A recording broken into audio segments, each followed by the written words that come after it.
Assalamualaikum warahmatullahi wabarakatuh. Waalaikumsalam warahmatullahi wabarakatuh. Selamat sore rekan-rekan panelis yang terhormat yang sudah hadir di acara diskusi ini. Mungkin terima kasih untuk meluangkan waktunya, dan sebelumnya alangkah baiknya kita perkenalan terlebih dahulu. Untuk saya sendiri yaitu Anang Yusuf yang Ayah, NIM 232400410. Saya Dina Kurniawati 232400422 dan teman saya. Dan saya Nova Adelia dengan NIM 232400458. Dan rekan saya Siti Afdalia dengan NIM 232400474. Oke, terima kasih sudah memperkenalkan diri. Pada kesempatan sore ini kita akan membahas tema yang sangat penting dan relevan, yaitu kebijakan moneter dan perbankan, stabilitas dan tantangan. Seperti yang kita tahu bersama, kebijakan moneter memainkan peran vital dalam menjaga stabilitas ekonomi, sementara sektor perbankan merupakan tulang punggung perekonomian dalam memastikan ketidakpastian likuiditas, akses pembiayaan, dan efisiensi sistem keuangan.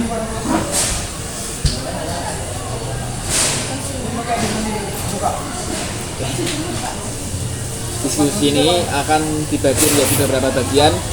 Kita akan memulai dengan presentasi dari masing-masing panelis yang terhormat yang akan menjelaskan pandangan mereka terkait tema diskusi ini. Setelah itu kita akan masuk ke sesi diskusi untuk menggali lebih dalam isu-isu yang relevan dan langkah konkret yang dapat diambil ke depannya. Di akhir sesi kita akan merangkum poin-poin penting sebagai penutup diskusi kita hari ini. Tanpa berlama-lama lagi, mari kita mulai dengan pemaparan dari Mbak Nova terlebih dahulu. Saya silahkan. Baik, terima kasih kepada moderator yang telah memberikan kesempatan saya untuk memaparkan materi. Kebijakan moneter itu memiliki peran yang sangat penting, yang sangat strategis dalam menjaga keseimbangan antara pertumbuhan ekonomi dan stabilitas makroekonomi. Ada 3 instrumen utama dalam kebijakan moneter, yaitu kebijakan diskonto. Nah, kebijakan diskonto ini yang diambil oleh Bank Sentral dalam hal ini melakukan penetapan nilai suku bunga yang harus dibayarkan oleh Bank Umum kepada Bank Sentral. Yang kedua adalah operasi pasar terbuka. Kebijakan ini yang dilakukan oleh Bank Indonesia terkait dengan upaya Bank Sentral untuk menjaga stabilitas nilai tukar mata uang di dalam negeri terhadap mata uang asing. Nah, yang ketiga adalah penetapan cadangan kas. Penetapan nilai cadangan kas yang harus dimiliki oleh Bank Umum. Dalam hal ini Bank Indonesia menetapkan jumlah minimumnya cadangan kas yang harus ada di dalam sebuah bank. Nah, tujuan kebijakan moneter ini tuh ada 4. Yang pertama, menjaga stabilitas ekonomi. Yang kedua, menjaga keseimbangan neraca pembayaran. Yang ketiga, menjaga stabilitas harga. Dan yang keempat itu mendorong pertumbuhnya lapangan kerja baru. Sebagai contoh dalam situasi inflasi tinggi, Bank Indonesia dapat menaikkan suku bunga acuan untuk mengurangi konsumsi berlebihan dan memperlambat kenaikan harga. Stabilitas sebaliknya, saat ekonomi melemah, pelonggaran moneter dapat dilakukan dengan menurunkan suku bunga dan mendorong investasi dan konsumsi. Namun, tantangan besar yang sering kita hadapi saat ini adalah ketidakpastian di dalam pasar global. Misalnya perubahan kebijakan moneter di negara-negara maju dapat mempengaruhi arus modal keluar dan tekanan terhadap nilai tukar rupiah. Oleh karena itu, untuk kita tuh membutuhkan kebijakan yang tidak hanya responsif tapi antisipatif. Kebijakan moneter harus didukung dengan data yang akurat dan analisis yang memendam agar keputusan yang diambil dapat memberikan manfaat maksimal bagi perekonomian kita. Seperti itu menurut saya. Terima kasih untuk Mbak Nova Ya. sebagai panelis pertama sudah menjelaskan tentang yaitu kebijakan moneter, sebuah pemaparan yang sangat jelas. Untuk selanjutnya, pandangan dari sisi perbankan mungkin bisa akan dijelaskan oleh Mbak Lia, bagaimana kebijakan moneter itu mempengaruhi operasional bank dan apa langkah inovasi yang dapat diambil. Kami silakan pada panelis yang kedua. Baik, terima kasih atas kesempatannya. Menurut saya, kebijakan moneter, khususnya perubahan suku bunga, memiliki dampak langsung terhadap operasional bank. Nah, ketika suku bunga acuan naik, misalnya biaya pendanaan bagi bank juga meningkat. Hal ini menimbulkan tantangan besar dalam menjaga daya saing produk-produk kredit kami, terutama bagi sektor UMKM yang sensitif terhadap perubahan biaya pinjaman. Nah, namun setiap tantangan juga membawa peluang. Dalam kondisi seperti ini, bank harus lebih kreatif dan inovatif dalam menciptakan produk keuangan yang tetap terjangkau bagi masyarakat.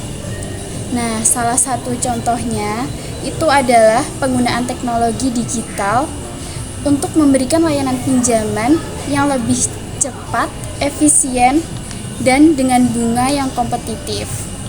Selain itu, kolaborasi antara bank dan regulator itu tuh juga sangat penting untuk memastikan kebijakan moneter yang diambil dalam mendukung pertumbuhan ekonomi tanpa membebani sektor keuangan.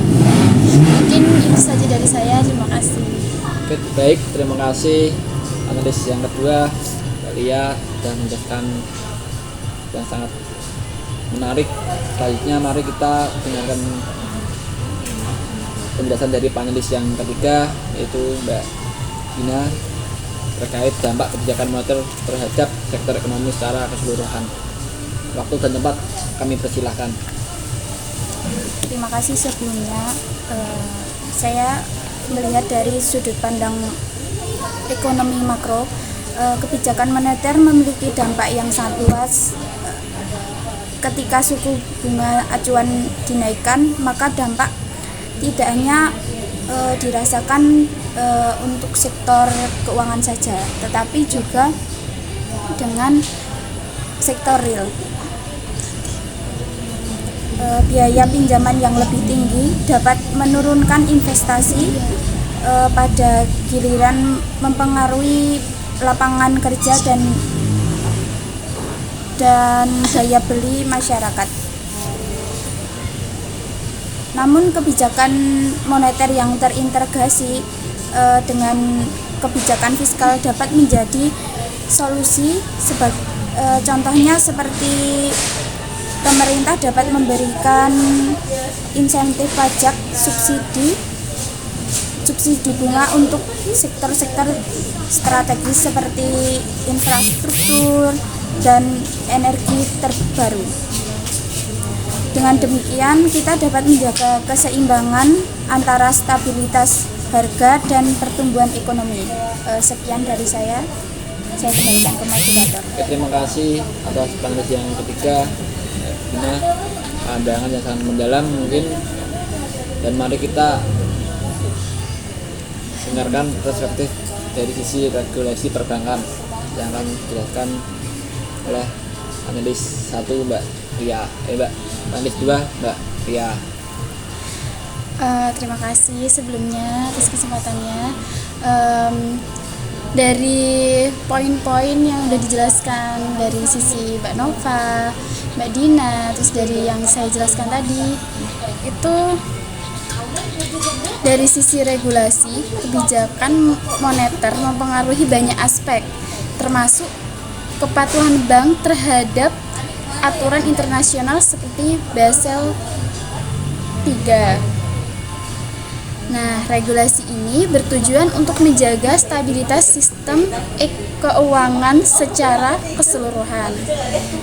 Namun, implementasinya harus mempertimbangkan karakteristik ekonomi domestik. Nah, selain itu, literasi keuangan masyarakat juga perlu ditingkatkan. Masyarakat perlu memahami bagaimana kebijakan moneter, seperti perubahan suku bunga, terus mempengaruhi pengambilan keputusan finansial mereka. Dengan literasi yang lebih baik, masyarakat akan lebih siap menghadapi perubahan kebijakan yang dilakukan oleh otoritas moneter. Mungkin itu tambahan dari saya. Terima kasih. Oke, terima kasih kepada para panelis atas pemaparannya. Kita telah mendapatkan banyak wawasan yang berharga. Sekarang kita akan masuk ke sesi diskusi. Pertanyaannya yaitu, apa langkah konkret yang bisa dilakukan agar kebijakan moneter tahun 2024 dapat mendukung pertumbuhan ekonomi tanpa memicu inflasi berlebihan. Diskusi berlanjut dengan respon mendalam dari masing-masing panelis, saling bertukar ide dan tambahan dari moderator untuk menggali lebih jauh pandangan tentang kebijakan moneter. Mungkin siapa dulu yang akan menjawab? Ini saya ya, dengan koordinasi dengan kebijakan fiskal, sinergi antara kebijakan moneter dan fiskal sangat penting. Pemerintah perlu menjaga kebijakan belanja yang efektif dan efisien, sedangkan Bank Indonesia harus mengatur kebijakan moneter agar tidak terjadi over demand yang menyebabkan tekanan inflasi. Penggunaan instrumen fiskal seperti subsidi atau pengaturan pajak juga dapat membantu menstabilkan harga. Mungkin itu dari saya. Baik, terima kasih dari Mbak Nina telah menjawab tentang apa langkah konkret yang bisa dilakukan agar kebijakan moneter tahun 2024 dapat mendukung pertumbuhan ekonomi tanpa memicu inflasi berlebihan. Mungkin itu jawaban dari Mbak Nina dari panelis ketiga ya. Terima kasih. Mungkin ada lagi dari panelis lain satu atau dua untuk bisa menjawab, atau bukan menjawab sih, lebih tepatnya kita memberikan pemaparan saling diskusi gini kan, kita kan dapat ilmu baru gitu di situ. Mungkin siapa dulu? Maaf, izin moderator. Oh ya. Izin memberikan pendapat. Menurut saya, salah satu langkah nyata yang dapat diambil adalah dengan mengatur suku bunga secara bijak. Nah, Bank Indonesia bisa menyesuaikan suku bunga acuan secara perlahan, disesuaikan dengan situasi ekonomi. Terus, ketika inflasi meningkat, suku bunga dapat dinaikkan untuk menekan konsumsi yang berlebihan. Nah, namun tetap mempertimbangkan dampaknya terhadap investasi dan sektor produktif agar pertumbuhan ekonomi tetap terjaga. Nah, mungkin itu pendapat dari saya. Terima kasih. Terima kasih dari Pak Nilis kedua sudah memberikanlah ilmu tentang itu, agar kebijakan moneter tahun kemarin 2024 dapat mendukung pertumbuhan ekonomi tanpa memicu inflasi berlebihan gitu.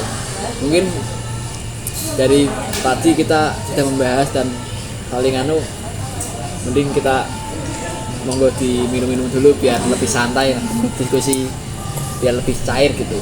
Kita refreshing dulu. Refreshing apa sih? Ya gitulah. Cooling down dulu tapi itu enggak apa-apa. Monggo. Apa? Aku puasa cuy, gimana mau pura-pura? Monggo diminum-minum. Ibu aja. Maksudnya Bu Nova sedang puasa ya. nggak pura-pura aja nggak sih? Tapi gimana? Dalam Apa? Tadi dari mana ini? Sama Dari rumah aku. dari rumah. Lomba apa Dari pesantren, dari Lomba. Nah, boleh nah. Kembali ya, dari mana? Kerja. Kerja. Bapak dari mana? Bapak Oh, dari saya mana? sendiri tadi habis ngajar. Masya Allah. Saya salah lah. Malu lagi. Masnya. 15.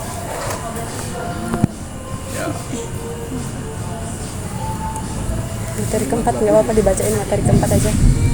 Materi keempat, tapi udah lewat ya. Ya, mungkin terima kasih sudah kita waktunya untuk calling down. Itu sudah selesai. Biar lebih santai kita diskusi untuk materi ini. Untuk panelis yang ke pertama mungkin ada tambahan atau pemaparan tentang itu. Terima kasih moderator. Menurut saya, untuk tambahan dari saya, yaitu operasi pasar terbuka. Dengan melakukan operasi pasar terbuka, dengan membeli atau menjual surat berharga negara untuk mengendalikan likuiditas di pasar.